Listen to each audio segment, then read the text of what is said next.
Hello and welcome to Red Tree Church's online service. We just wanted to say thank you so much for listening in today. And no matter where you are tuning in from, we love to stay connected with our online community, whether that's through our Facebook page, our YouTube channel, our Church Center app, or of course our podcast. And whether this is your first time listening or your 100th time listening, we hope that you are encouraged and inspired by today's message. So let's take a listen. I am honored to be here this morning, excited for camp. Anybody excited for camp? Okay. Praying for you. God used camp to change my life. Everything about my life would be different had God not sent me to youth camp 10 or so years ago. Long time ago. And so thankful for that. 1996, I moved to Salem, Missouri, and became Chad and Jessica's youth pastor. Chad was in the 8th grade. Jessica was in 9th grade and was their youth pastor through high school. And then the last 20 years have been some of my best friends. They love this church. They love you guys. They love Jesus. They love people. And they love me. And I don't know about you, but sometimes I'm not very lovable.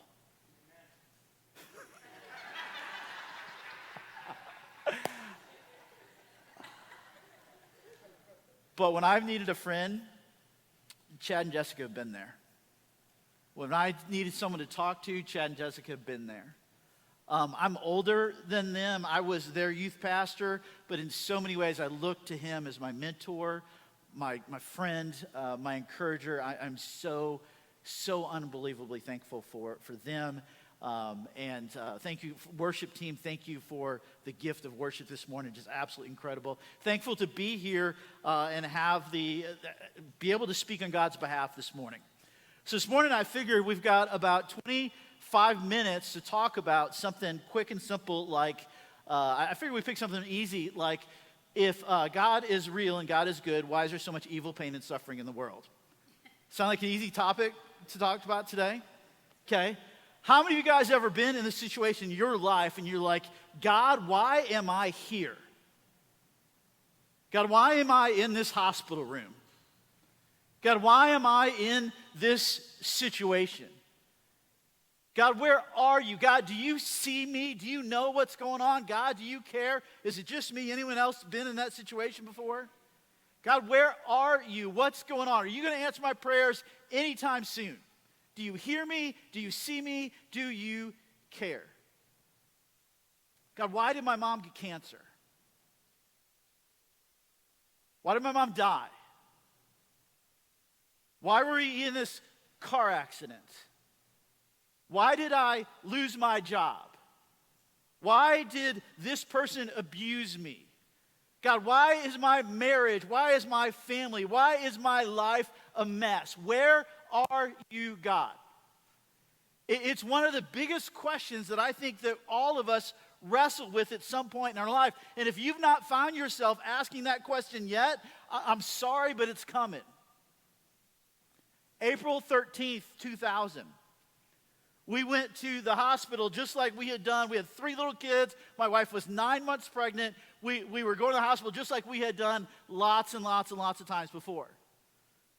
But this time was different. We went in there, and the doctor gets out the little machine, and he's searching for a heartbeat, and searching, and our hearts just drop.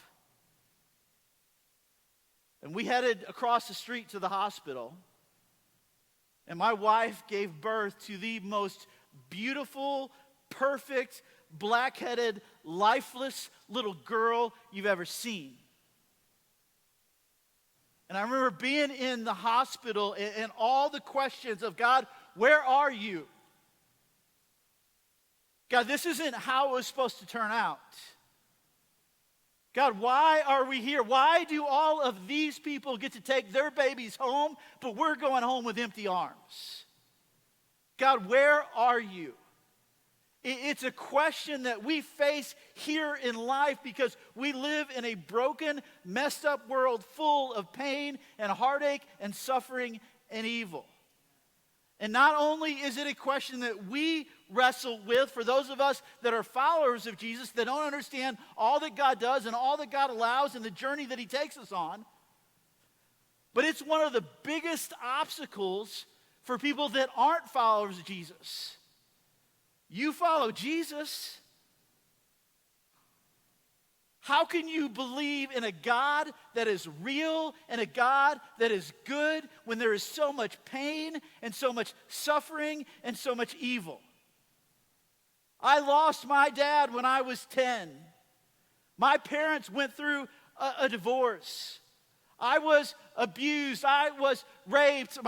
This happened to my daughter. There's so many scenarios that we can fill in the blank of how can you believe in a God that you say is real and you say is good when there's so much pain and suffering and evil in the world? It's a question for all of us and an obstacle for those of us that have not yet chosen to be followers of Jesus. And as we share Jesus with others, it's a question that we're going to encounter. So this morning I want to talk about what are some ways as we process that ourselves, as well as process it in a way to help others as they process it. It's a hard question. It's a huge obstacle, but it is not a new question, not at all. In Esther chapter 3, we're going to read about a group of people that are in a situation that they have to be asking, God, where are you? God, do you see? Hello? God, if you want to step into the situation anytime soon, that'd be okay with us. So in Esther chapter 3, verse 15, we read that at the king's command, the decree went out by swift messengers, and it was also proclaimed in the fortress of Susa. Then the king and Haman sat down to drink, but the city of Susa fell into confusion. Let's carry it on to chapter 4, verse 1. When Mordecai learned about all that had been done, he tore his clothes, put on burlap and ashes, and went out into the city, crying with a loud and bitter wail. He went as far as the gate of the palace, for no one was allowed to enter the palace gate while wearing clothes of mourning. And as the news of the king's decree reached all the provinces, there was great mourning among the Jews. They fasted and wept and wailed, and many people lay in burlap and ashes. So here's the situation. It's about 490 BC. The Persian Empire was the first great superpower that had ever existed. It stretched from India to Ethiopia to the borders of Greece. There were 127 provinces. King Xerxes, if anybody seen the movie 300, this is in this time frame. King Xerxes is the ruler of the world and of the Persian Empire. And during that time, we pick up in Esther chapter 1, and it talks about King Xerxes is getting ready to go into battle into Greece, and he decides to throw a 6-month party. Anybody ever been to a 6-month party before? He brings all of the officials, all the rulers, all of the head honchos of the entire Persian Empire into the city of Susa, and they throw a 6-month party, and that wasn't enough. So he decides to say, hey, this party's over. Let's throw a week-long party. This time, it's not just for the officials, it's for everybody. From the richest person to the poorest person. And in this week-long party, the capital, the empire is providing free, unlimited alcohol. So here's the setting, 6-month party, followed by a week-long party for everybody in the city, from the greatest to the least, with free, unlimited alcohol. And you can only imagine what that looked like. On day 7, King Xerxes is with all of his advisors, and they're drunk, and they're hanging out, and King Xerxes gets this idea in his mind, hey, this would be a good idea. I'm going to call for the queen to come and show her off in front of all of my drunk friends. And we're not, and it says wearing her crown, and we're not 100% sure, but it is very likely that when he called Queen Vashti to come appear before him and his friends, likely he was asking her to come wearing only her crown. And so she refuses. She's like, I'm not coming. And King Xerxes is enraged, like he's the king. When you're the king, you say, do this, people do this. And that was his entire life. That's what he's used to. No one ever refuses what he does. And so he looks at his advisors, and they decide, hey, we're going to kick Queen Vashti off the throne. We're going to find a new queen. He throws a beauty pageant over all 127 provinces, from from India to Ethiopia to Macedonia to bring the best of the best, most beautiful women, give them 12 months of beauty treatment, spend one night with the king, and then he's going to select the next queen. So Esther is an exiled Jew. Her home is in Jerusalem. Her family's been taken out of Jerusalem. She's living in the capital city of Susa, and she is selected as the next queen. Chapter 3, we read about a guy named Haman. Haman is like the second in command. There's Xerxes and there is Haman. There is a law in this situation that when Haman enters the room, everybody has to bow. I didn't notice this morning. I expected when Chad walked in the room, everyone that came around Chad would just bow before him. I didn't see that. Did I miss that? You're on sabbaticals. That's how it is. So, like, I know Jessica. I've known her a long time, and pretty much every time Chad walks in the room, I always see Jessica bow out of respect and reverence. And Brody and Ridge, certainly that's how they do it all the time. I bow before you, O great Father. Haman is enraged because everybody bows in front of him except for Esther's cousin, Mordecai. Mordecai's like, I'm not bowing before any man. I'll bow before God, but I'm not going to bow before you. And Haman is enraged. And so he goes to King Xerxes and he tells a lie. He tells a half-truth. He manipulates the situation. He says, hey, King Xerxes, in your great empire, there is people in every province scattered across. They have a different set of beliefs. They have a different God. They have a different style of worship. And they follow different commands than your commands. And they are a great threat to you. And so, Haman, you would be better off if you eliminated these people. And as a matter of fact, I'm going to give you 10,000 bags of silver to put into your royal treasury if you would allow me to execute all these people. And Xerxes is like, 10,000 bags of silver, I'll take that. There's a group of people in my kingdom that don't do what I say? That's not acceptable. In reality, it was one man that wouldn't bow in front of Haman. That was reality. That is a different story than Haman told Xerxes. Xerxes is like, hey, that sounds like a good rule, good law. Here, take my signet ring, put it in, and send it out to everyone. So that's what happens when we pick it up here in Esther chapter 3, is that this law has gone out that on March 7th of the following years, everybody that's Jewish is to be exterminated. So imagine for a moment, you're Jewish. And this law has just been posted all throughout your town. That on March 7th, it is a law coming from the king of the Persian Empire stating that you and your little girl and your mom and your grandma and your uncle and your best friends and your spouse and your kids and you have to be executed. What do you think is going through your mind? Is it not, God, where are you? God, do you see what's going on?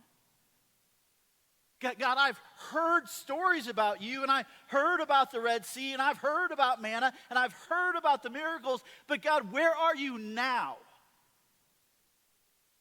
Don't you see? It's the same question that we ask and everybody asks. If there's a good God, why is there so much pain and heartache and suffering and evil in the world? So the way that I process things is I like to process things through questions. And I think it's good. Like Chad asks me a question all the time, and I'm a lot smarter than he is, so I just tell him the answer, and that's kind of how it works. Or Chad is smarter than I am, and so I'm asking him a question, and he's trying to draw it out of me. So he asks me a series of questions to help me think through it. So this morning, I'm going to talk about 3 questions that will help us as we process if there's a good God, why is there so much evil, pain, and suffering in the world, to help us and to help us be his witnesses out into the world. Question number 1. I think a better question is not, is God real because of so much pain, suffering, and evil? Do you believe in God? I think a better question is this. Not the question, do you believe in God? The question is this. Do you believe in Satan? Do you believe in Satan? Because my understanding, when God created the universe, he placed Adam and Eve in the Garden of, the word Eden literally means delight. It was perfect. It was beautiful. It was gorgeous. There was no pain. There was no heartache. There was no suffering. There was no disease. There was no death. There was no division. It was perfect. What's ahead of us, God has prepared a place for us called heaven. And in heaven, you know what it's like? It's perfect. There's no heartache, there's no sin, there's no disease, there's no more crying, there's no mourning, there's no pain, no suffering. So the question is, God made this, and God made this, but here's where we are. So what happened? What happened? Why is there so much brokenness and pain and suffering here when God made this and God made this? What happened? Satan entered the equation. And what did Satan do? He deceived, he divided, and he destroyed. And you and I, every single one of us, have an enemy. He is a roaring lion seeking who he may devour. And his goal for your life and for my life is to deceive you and to destroy you. His goal is suicide. His goal is depression. His goal is to be tied up in knots. His goal is to not be able to get out of the morning. His goal is to divide. It's pain. It's heartache. To deceive means you take something that is correct and good and make people believe that it is false and harmful. To deceive means to take something that is false and harmful and make it look true and helpful and appealing. Does anybody see that in our society today? Are we not being deceived? Satan's goal is our deception and our destruction. And sin entered the world, and with sin comes the consequences. The wages of sin is what we earn through death. What entered the world through sin was death and disease and heartache and pain. And the question should not be, I don't believe in God because there's so much heartache, pain, and Satan.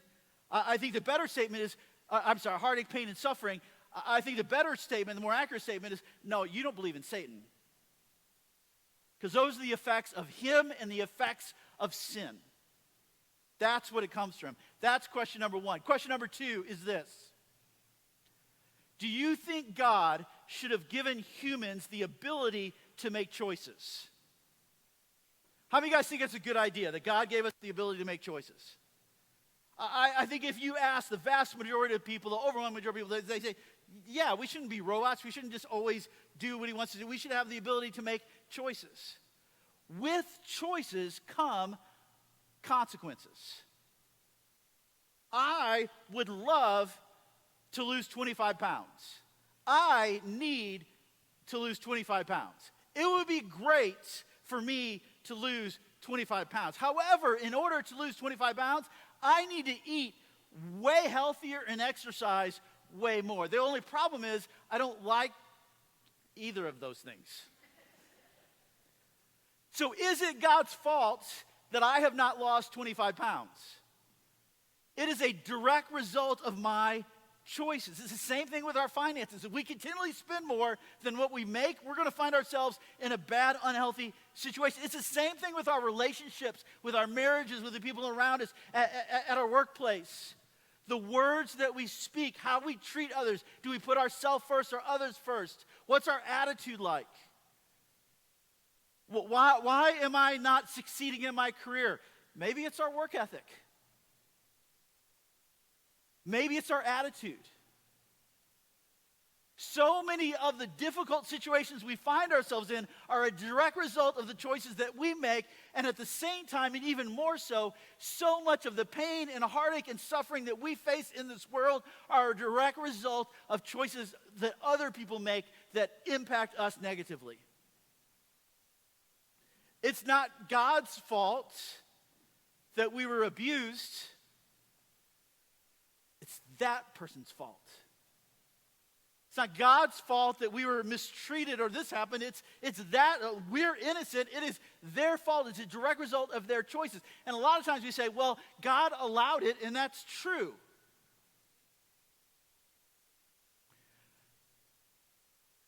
But if we expect or we want God to prevent other people to make choices that negatively impact us, what we're saying is, God, we want you to step in and take away that person's free will.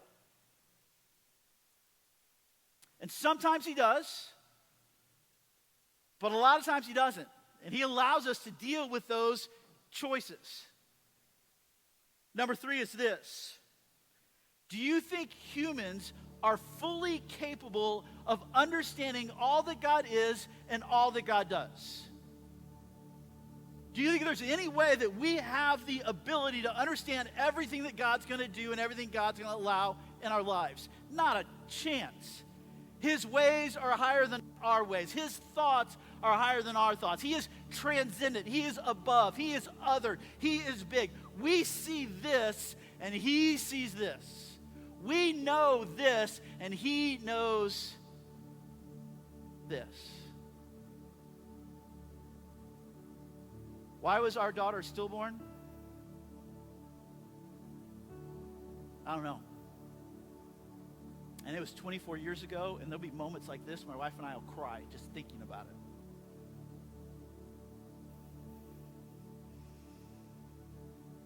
So what do we do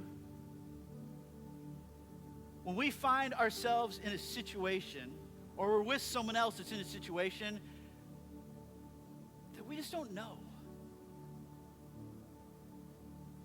I think we need to come to the point in our lives that as we're dealing with someone, that the number one thing coming out of our mouth is, I'm so sorry you're going through that. And just sit with them and weep with them and be there with them. And sometimes the answer is, why did God allow this? And the answer is, I don't have any idea.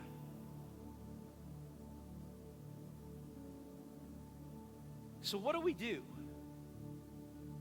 What do we do when we find ourselves in the situations where we just don't understand? Number 1 is this. It's to mourn. It's to mourn. The verses we read this morning, what did they do when they found the news? They wept. They tore their clothes. They put on burlap and ashes. They fasted. They sought God. They wept. And we find ourselves in situations that are bigger than us and hard and painful and sharp. What do we do? Number 1 is just mourn. Don't hold it in. Express it. God has big enough shoulders to handle whatever is on your heart. And he cares more about you than we'll ever understand. Get help. Talk to a friend. Seek counseling. Don't just stuff it in, but just mourn. Mourning is a critical step towards the healing process. Number 2 is this. Turn to God, not from God. Much of what we go through is not his fault, but all the time he's our hope. All the time he is our source of healing. All the time. He is our anchor that's going to hold us through any storm that we find ourselves going through. Our times of pain are the time that we need him the most, and oftentimes the most that he can do the most in our lives. Number 3 is this: it's just surrender. God, I give you this situation. God, I give you my mom. I give you my kids. I give you my marriage. God, I give you my future. I give you my pain. I give you my life. God, I trust you and I surrender to you. And the last one is this, is we need to flip the question from, God, why am I here? To God, why am I here? What do you have for me in this situation? Where is the purpose in my pain? What is it you want to teach me? What is it you need to do in my life? Oftentimes our faith is grown the most in times of uncertainty and heartache and pain and confusion. If we want our faith to grow, that's the fertile soil that we find for our faith to grow in. We'll never trust God if we're never in a situation where we don't need to trust God. So God, what is it that you want to do in me and you want to teach me in this situation? And then God, what is it that you want to use this situation and you want to use me to help someone else? As we read along in Esther chapter 4, Mordecai turns to his cousin Esther and says, Esther, I wonder, maybe, just maybe, that you were put in your position as queen for such a time as this. Maybe it wasn't an accident that Vashti was overthrown. Maybe it was an accident that you were selected as queen. Maybe, just maybe, God was working behind the scenes in a way that we never knew or saw because he wants to do something in you and through you. And if you don't hear anything else this morning, my prayer is that you hear this. Each and every single one of us, it doesn't matter how old you are, what your background is like, what your family situation is, what your gifts are, what your talents are. Every single one of us has a God-given calling and purpose in our lives. Our lives are not designed just to pay bills. Our lives are not designed just to work a job, to raise a family, to make it through somehow. God has placed us and positioned us to use us to bring hope and healing to a world that is broken and hurting. That's why we're here. So where do we find hope and healing? Look up. He's got you. He hasn't forgotten you. He's got you in the palm of his hands. Do we like it all the time? Do we understand it all the time? Can we trust him? Yeah. God, thank you for all that you are and all you've done in my life. And my prayer is that for this church and every single one of us, that we would step into the calling and purpose that God has placed on every one of our lives to make a difference for his glory and his kingdom and to bring hope and healing to a lost and hurting and broken world. Hey guys, thank you so much for tuning in today. We just wanted to give a huge thank you to those of you that already partner with us through giving. And we've got multiple resources for you to utilize from to do that. You can give online, you can text the number 84321, or you can download our Church Center app. Again, thank you so much for listening today, and we'll see you next time.